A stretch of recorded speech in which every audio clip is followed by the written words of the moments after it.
اعوذ باللہ من الشیطان الرجیم بسم اللہ الرحمن الرحیم۔ پچھلی نشست میں ایک بات نامکمل رہ گئی تھی۔ حضور کے انتقال کے موقع پر میں نے جیسا کہ آپ کو بتایا کہ پھر حضرت ابو بکر جب تشریف لائے انہوں نے پھر خطبہ دیا، اس میں یہ آیت بھی پڑھی وما محمد الا رسول قد خلت من قبلہ الرسل افإن مات أو قتل انقلبتم على أعقابكم ومن ينقلب على عقبيه فلن يضر الله شيئا۔ لیکن اس کے ساتھ ہی پھر جو الفاظ انہوں نے خود فرمایا اپنی طرف سے وہ بہت ہی بڑے اہم الفاظ ہیں اور بڑی جو سمجھیے کہ ہمت اور جرت کا مظہر ہے۔ من کان یعبد محمدا فإن محمدا قد مات۔ جو کوئی بھی بندگی کرتا تھا پوجتا تھا محمد کی، وہ سن لے کہ محمد کا انتقال ہو گیا صلی اللہ علیہ وسلم۔ ومن کان یعبد اللہ فإن اللہ حی لا یموت۔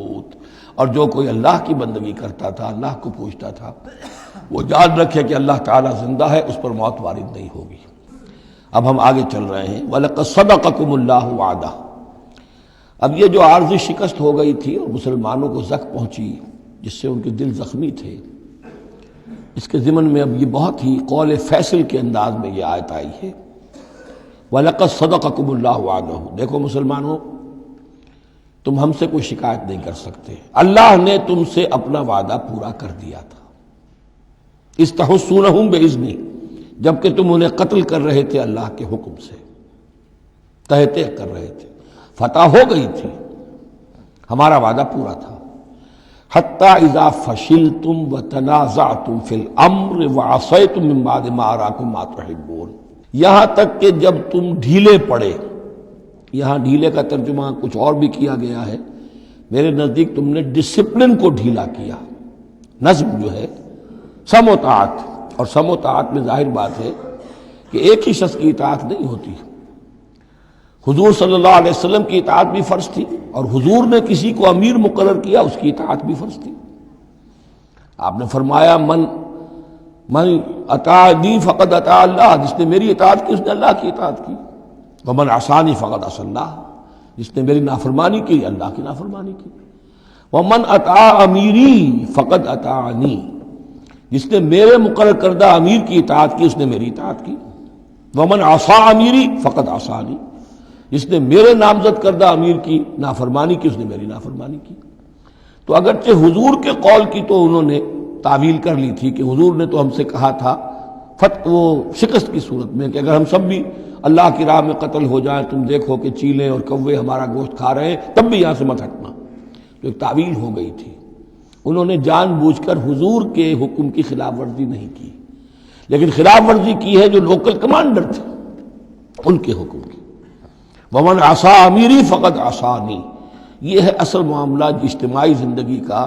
جب تک ڈسپلن جماعت نہ ہو، سم و طاعت جو ہے کسا ہوا نہ ہو، نظم جو ہے پورا نہ ہو، اب وہ درجہ بدرجہ ہوگا۔ فوج کا ایک سپہ سالار ہے، لیکن پوری فوج میں پھر کوئی داہنا بازو ہے، میسرہ ہے، میمنہ ہے، قلب ہے، پیچھے ہے، ہراول دستہ ہے، ہر ایک کا ایک کمانڈر ہے۔ اب وہاں پر یہ کہ اگر ان کے جو بھی احکام ہیں ان سے سرتابی ہوگی تو وہ فوج جو ہے پھر جو اس کا انجام ہوگا وہ آپ کو معلوم ہے۔ تو نظم تو ہے ایک جماعت کے اندر درجہ بدرجہ جو بھی نظام سم و طاعت ہے اس کے پورے کی پابندی کرنا۔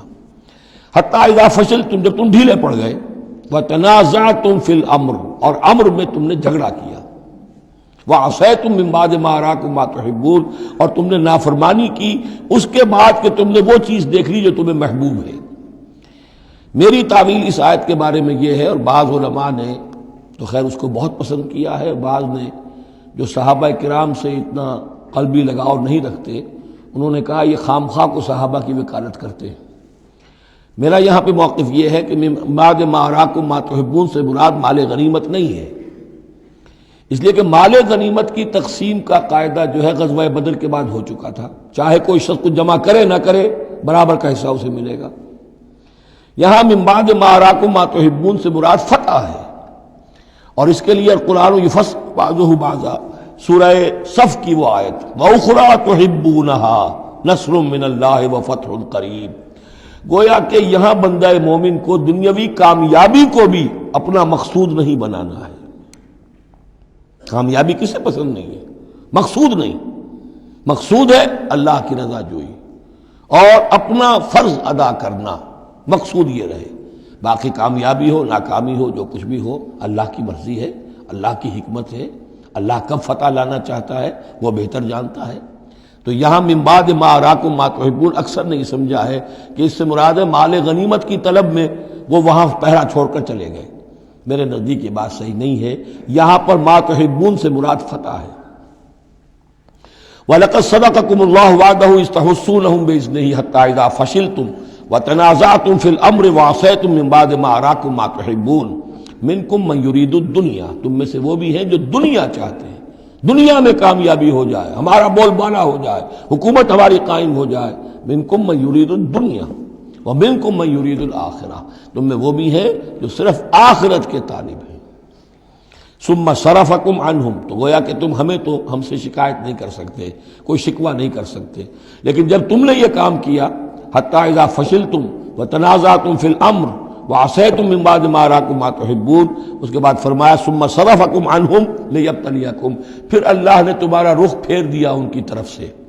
پہلے تو یہ تھا کہ وہ بھاگ رہے تھے اور تم ان کے پیچھے ان کا تعاقب کر رہے تھے، اب وہ الٹا معاملہ ہو گیا کہ اب تم پیچھے اپنی جان بچانے کے لیے ادھر ادھر جا رہے ہو۔ لیبتلیکم، تاکہ تمہیں اور ابتلا میں مبتلا کرے، امتحان اور لے تمہارا۔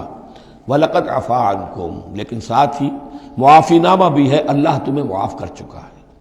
جو بھی خطا ہو گئی ہے، جو بھی غلطی ہو گئی ہے، کسی سے ہوئی ہے، اللہ نے معاف فرمایا۔ وَاللَّهُ ذُو فَضْلٍ عَلَى الْمُؤْمِنِينَ، اور اللہ تعالیٰ اہل ایمان کے حق میں بہت فضل والا ہے۔ اِذْ تُصْعِدُونَ وَلَا تَلْوُونَ عَلَىٰ أَحَدٍ، جبکہ تم چڑھے جا رہے تھے پہاڑ پر، کوہ احد پر جان بچانے کے لیے، وَلَا تَلْوُونَ عَلَىٰ أَحَدٍ، اور پھر کسی کی طرف مڑ کر نہیں دیکھ رہے تھے، وَالرَّسُولُ يَدْعُوكُمْ فِي أُخْرَاكُمْ، اور رسول صلی اللہ علیہ وسلم پکار رہے تھے تمہیں تمہارے پیچھے سے۔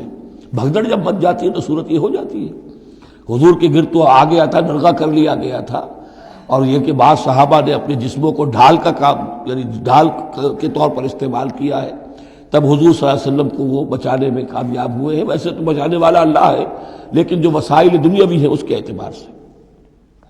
فَأَصَابَكُمْ غَمًّا بِغَمٍّ لِكَيْ لَا تَحْزَنُوا عَلَىٰ مَا فَاتَكُمْ، پھر اللہ تم پر غم کے بعد غم مسلسل ڈالتا رہا تاکہ تم غمگین نہ ہوا کرو اس پر کہ جو تم سے تمہارے ہاتھ سے جاتا رہے، وَلَا مَا أَصَابَكُمْ، اور نہ اس تکلیف پر جو تم پر پڑے۔ یعنی رنج سے خوگر ہوا انسان تو مٹ جاتا ہے رنج۔ آدمی کو اگر کبھی اتفاقاً ہی کوئی رنج ہوتا ہو ایک، تو وہ رنج کا اثر بہت رہے گا، لیکن جب یہ ہے کہ پے بپے رنج آ رہے ہوں، اور سب سے بڑا رنج جو آیا وہ حضور کے انتقال کی خبر جب اڑ گئی، تو اپنے تن بدن کا تو ہوش ہی نہیں رہا کہ کسی کو کیا زخم لگا ہوا ہے، اور خود اس کا کوئی بازو کٹا ہوا ہے۔